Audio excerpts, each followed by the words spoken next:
નમસ્કાર મિત્રો, આપણને બધાને લાગતું હશે કે આ બધી જે વોર દુનિયાની થાય છે તે વોર છેલ્લે થાય છે કેમ, શું હોય છે એની પાછળનું કારણ. આજે બહુ ચોખ્ખા શબ્દોમાં લખેલું આવ્યું પેપરમાં, એટલે મારી ઈચ્છા થઈ તમને બતાવો. અમેરિકા યુક્રેનને 11 કરોડ ડોલરના શસ્ત્રો આપશે. ઠંડી પડેલી વોરમાં પલિતો.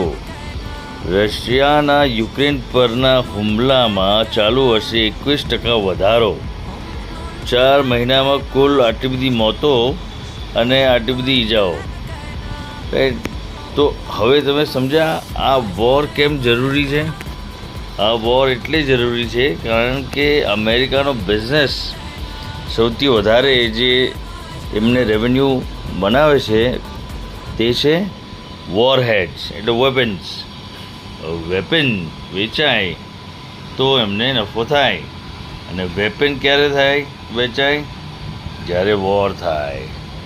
એટલે અવારનવાર જે તમને વોર દેખાયા કરે છે, that is because of very same problem.